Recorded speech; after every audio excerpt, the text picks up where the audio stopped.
Hey man, Loner Boy Izzy, back with another reaction. Theories with Izzy, man. We gotta get some content on this channel. Spongebob conspiracy number 5, the Neptune theory. Now I was always wondering, like, why is there different Neptunes on here? And I remember seeing a video. It was one of the theories where he brung up the fact that there's different Neptunes and stuff like that. So this is interesting. This is something we gotta find out. Alex Bale, SpongeBob conspiracy number 5, the Neptune theory. It's time for some theories, man. It's called Theories with Izzy for a reason. There's gonna be a lot of them on here, I promise you. So the continuity with King Neptune is a bit of a mess. There are 2 different King Neptunes. There's a King Poseidon. There's 3 different royal palaces. 2 of them are called the City of Atlantis, but there's also a 3rd unrelated City of Atlantis. It's confusing to say the least. But there is actually a way to explain how all of this is intentional and connected. See, I don't know anything about this other Neptune. I know the first 2, you know, the one that looks like Neptune, then the one that looks like he's acting like he's Neptune, which is the one with the bag on his head. And you know, he was I know them 2. I don't know this other one. I never seen I'm guessing he's from the newer movie that they made. I don't know about him, so I gotta learn about him more too. Hopefully I get taught something in this. Next together. This is a story of power, deception, and betrayal. This is the Neptune theory. Yes sir, yes sir, let's go.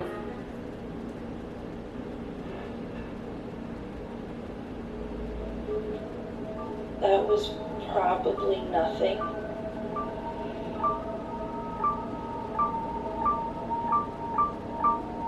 There's no tension, the pacing is slow, it fundamentally fails as a film. Alex, go back to making SpongeBob theory videos. No one wants to see your awful horror films. I've been your host. Is this real? Cynical critic. This is something he really dealt with? Yeah, this is a real thing, or this is like a... And we're back! What's up? I'm your host Alex, the SpongeBob guy, back with another SpongeBob That's kind of messed up. conspiracy. I said before, but you did not need all that. Support for these videos is insane. So I'd be stupid not to make more. I mean, everyone loves them, right? Hello, fellow truth seekers. It's about what you love, though, Alex. It's about what you love. To the awakening. I want you to love it too, sir. Myself to the immense lies of this person right here. This liar, Alex Bale. Well, almost everyone. So I showed a bit of this conspiracy guy's reaction in my last video, and apparently he didn't like that, so now he's claiming that I'm part of some giant Illuminati conspiracy. Somebody looks like they're a puppet for the Illuminati. Yes, you, sir, have been inserting secret messages.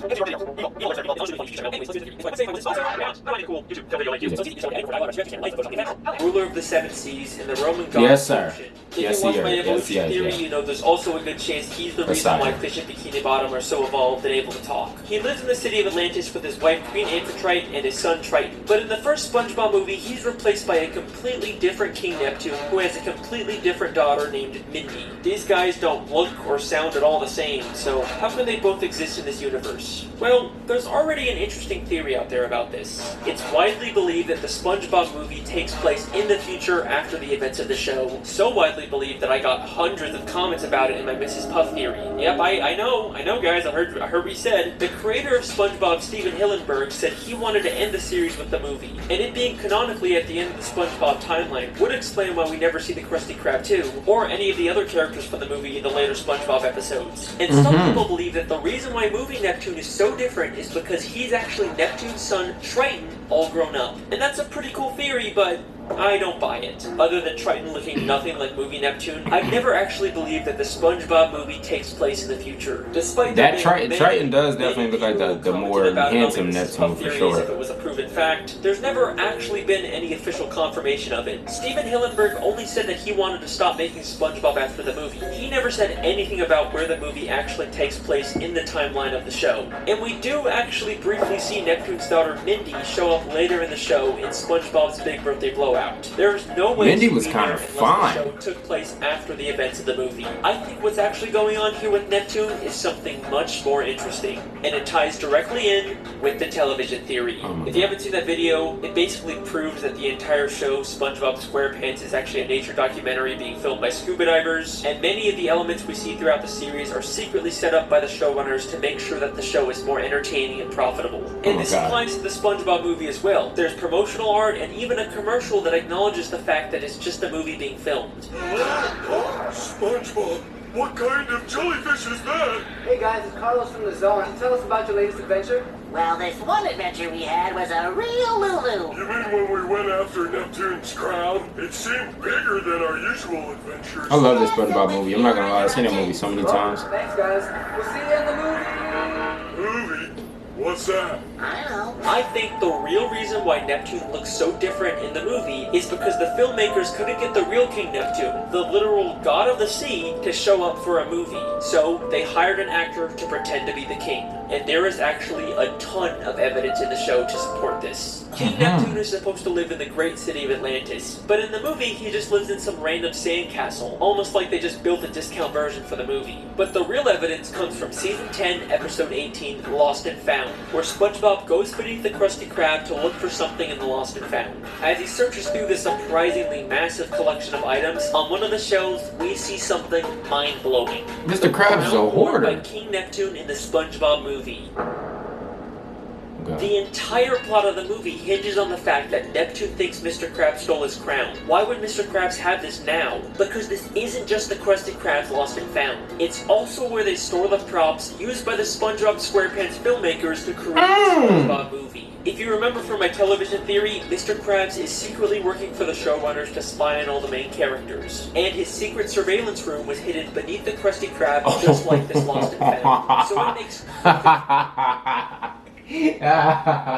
That's kind of crazy. It's kind of crazy. I'm not gonna lie. Wow, I didn't expect him to go into that. I thought he was just gonna say that, you know, the whole movie thing and then get into something else. I didn't think he was gonna tie that together into the... That's crazy.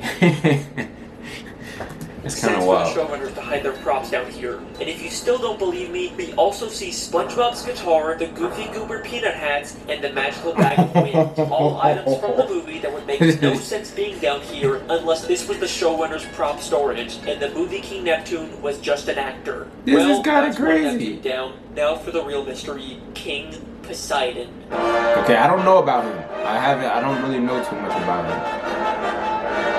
In the third SpongeBob movie, Sponge on the Run, the King of the Sea is yet again replaced by a new character, King Poseidon, the Greek god of the ocean. He actually does live in the city of Atlantis, except instead of the ancient royal architecture, it's a giant casino designed to make money. It'd be easy to say that these are just two separate kings that rule different areas of the sea, but they both claim to be the ruler of the seven seas. So how could two different characters both be the king of the same seven seas? The answer to that question actually has to do with a place called Camp Coral. Throughout the third SpongeBob movie, we keep cutting back to flashbacks of a younger SpongeBob and all the other characters when they all went to summer camp together. This was all to set up a spin-off show called Camp Coral that followed these younger characters. Now at first, I just wrote the show off as SpongeBob following the trend of making all their characters younger to appeal to a younger demographic. It's been done before and it's never very good. They also completely contradict the continuity of the main show by having characters like Sandy and SpongeBob meet as kids when we know they actually met as adults in the main show. Look, I am having a hard enough time figuring out this show's continuity on its own. I do not need another show full of contradictions to make it even harder. But the creators actually did something very clever to make the continuity work.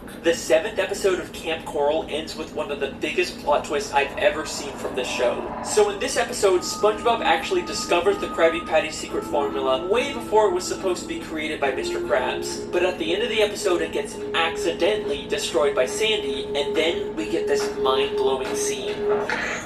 This is Little Cheeks calling Big Cheeks. Come in, Big Cheeks. Over.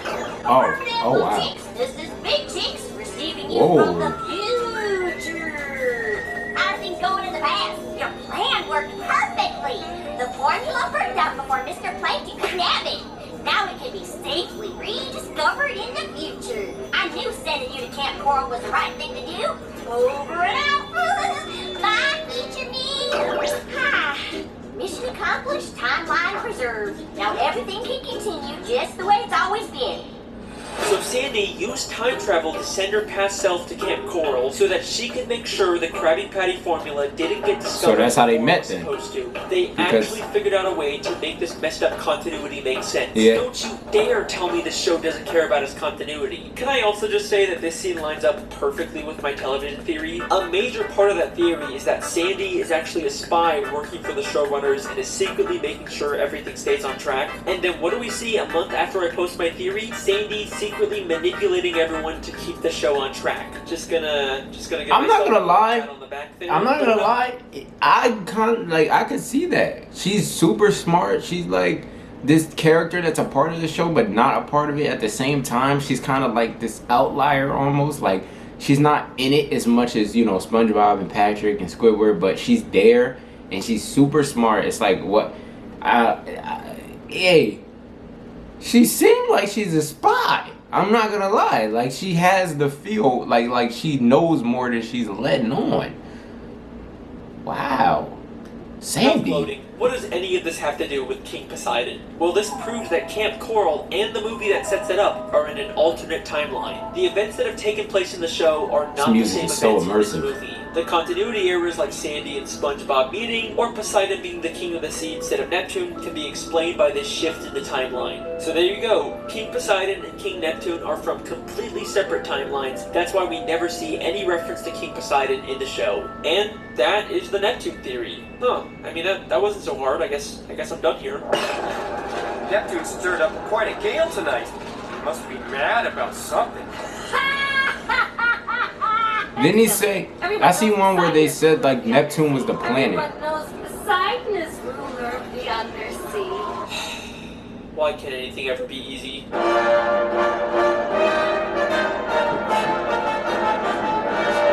This is the clip that really made me decide to make this theory. The beginning of Season 5, Episode 19, Spongehenge, shows two fish arguing over whether Neptune or Poseidon is the real ruler of the sea. It's like the creators are directly telling us that both of these characters somehow exist in the same timeline, and it's our job to figure out how the puzzle pieces fit together. So, let's take a look.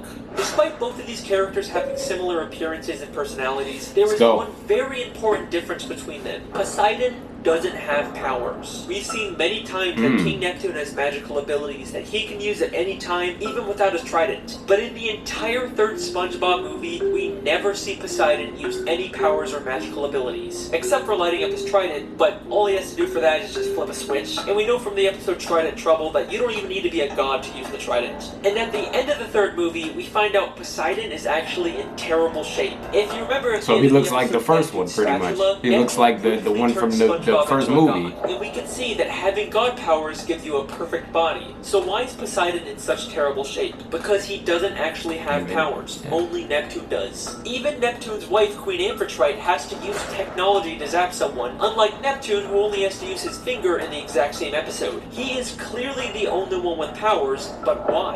To answer this question, we first have to understand the origins of King Neptune. Now, throughout the show, there is very little. I read the Wikipedia, I looked through the comic books, the video games, but I just couldn't find anything that would help me. But then I remembered there are SpongeBob shorts, which are like mini episodes that only air once, usually to promote something. So I started looking to see if there were any that could help us, and lo and behold, there is a SpongeBob short called The Story of King Neptune.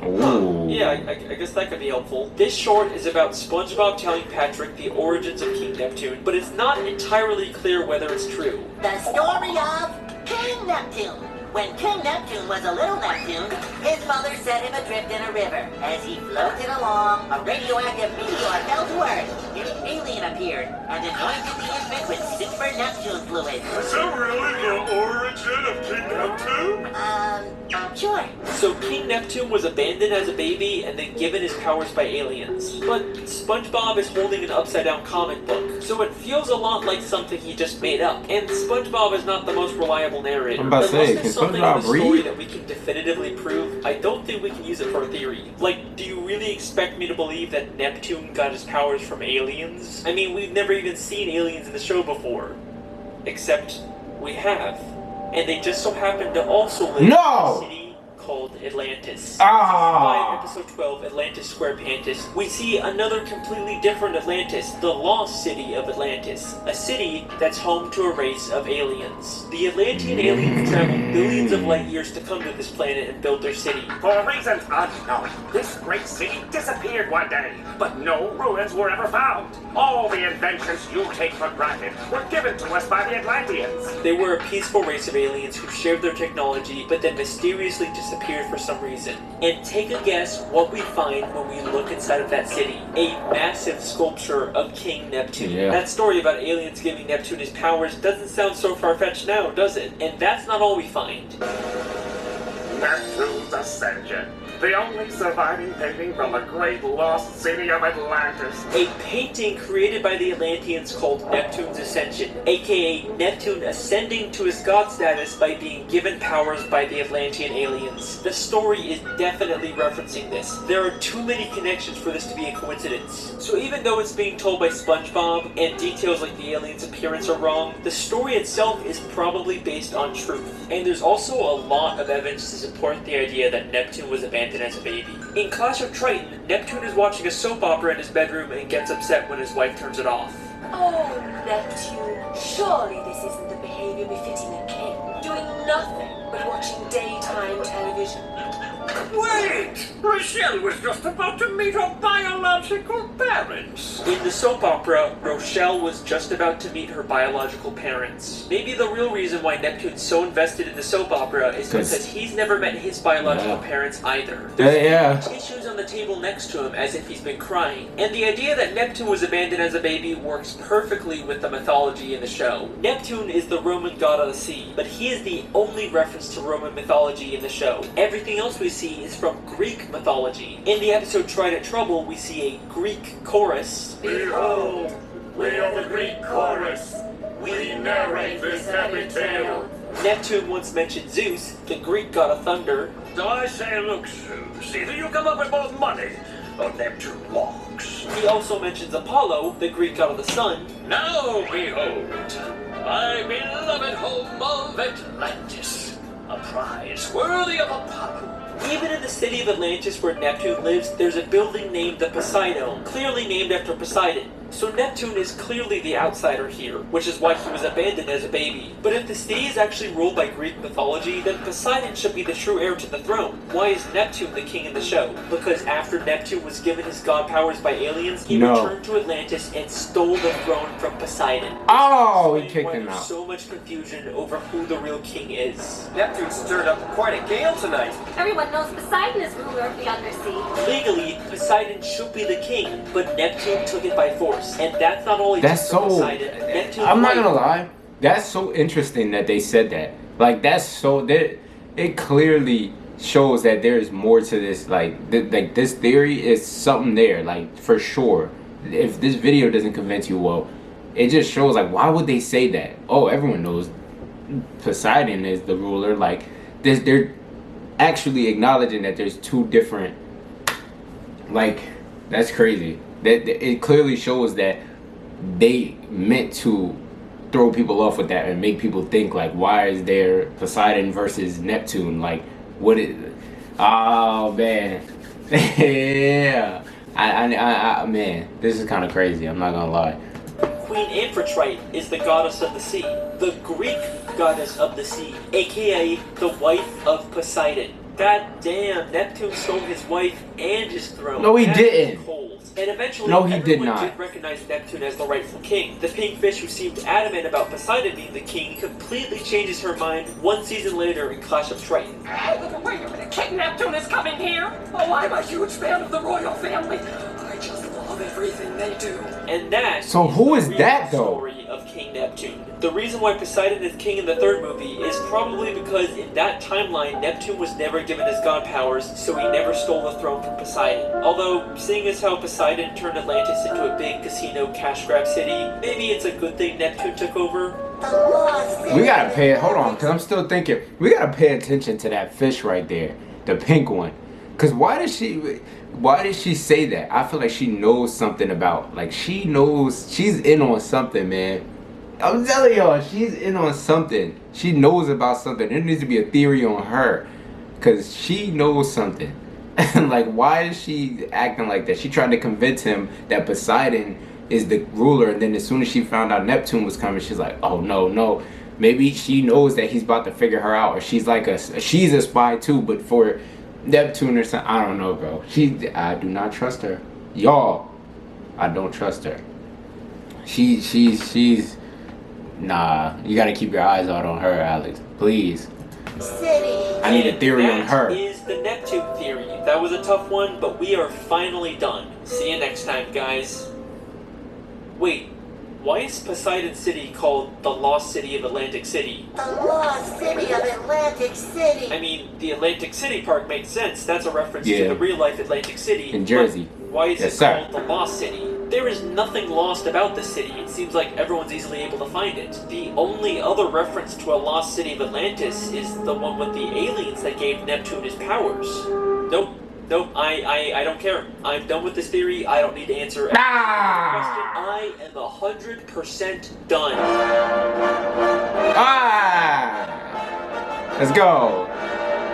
Fine, okay. One more quick part just to tie up all the loose ends, and then I am done. Alright, here we go. So we know before the Atlantean aliens mysteriously disappeared, they shared their technology with the creatures of the sea. I think the self-proclaimed gods of the sea got their technology, like tridents and their other weapons, from the Atlantean aliens. In fact, the Atlantean guards even use golden tridents as their weapons. God. That's why the gods named their city Atlantis, to pay tribute to the Atlanteans that gave them their technology. But all of that changed when Poseidon became king of the sea. He betrayed the Atlanteans and used their own weapons against them to conquer their home and turn it into a casino city. That's why Poseidon City is called the Lost City, even though it's not lost. It's referencing the Atlantean city that was conquered by Poseidon. And the reason why the Atlanteans gave god powers to some random abandoned baby in the main timeline was so that Neptune could come back from Poseidon and prevent him from conquering the Atlanteans. And the reason why the Atlantean city mysteriously disappeared was because they hid it so no one could ever try and conquer them again. And that is the Neptune theory. I am done.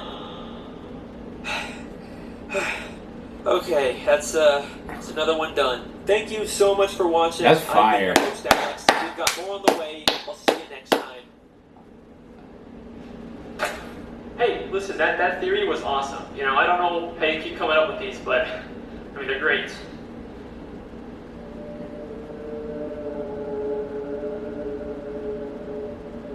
And listen, you were totally right, you know, the people want SpongeBob theories, so who might ignore them?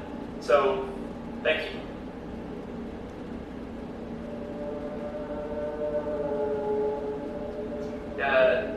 Hello? Got the meat for you. Alright, listen, if we're gonna work on this, then we need to work on our communication skills, because this creepy quiet act, it's getting old. Yeah. Alright.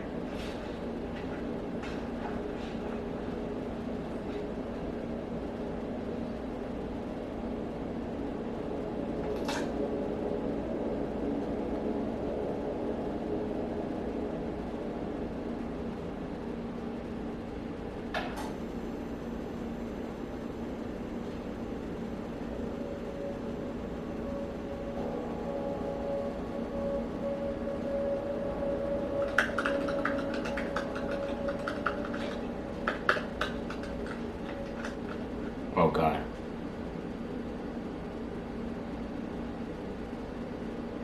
Oh God.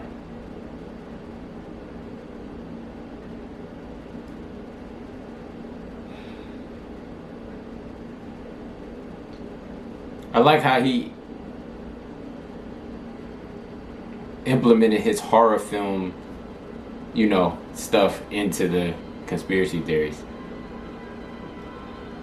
It's dope.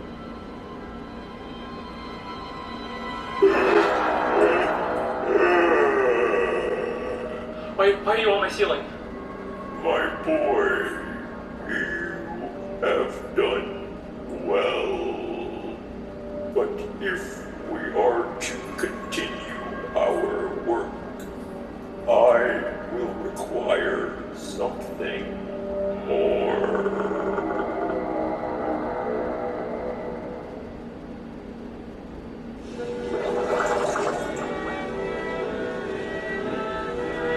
Hey man, I'm still twisted about that pink fish. She knows something.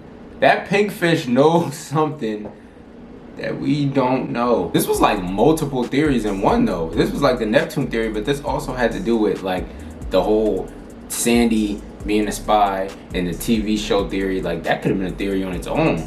It's kind of crazy. Hey man, these theories make a lot of sense to me. Very acceptable. Very acceptable, especially the Neptune one. Like that's like, like so many moments that just make you like, oh, that makes sense. That actually makes a lot of sense. Very dope. Super dope, man. This was actually my first reaction to one of the theories, man. I can't wait to the next one. You've seen it says SpongeBob Conspiracy number 6. I'm not sure about everything at the end. Maybe you guys can piece that together for me, whoever watches this. Hey man, it's your boy Izzy. I'm out. Theories with Izzy. Don't forget to join the family. We gotta go up, man. We still low. We still getting it together, but don't forget to subscribe to my main channel too, Loner Boy Izzy. If you're into like, you know, music and rap reaction, stuff like that, that's what that channel's for, but for the most part, but not completely. But yeah, I'm gonna see you guys later, man. I hope you guys enjoyed this. Peace. That one was crazy though. Neptune is interesting thing.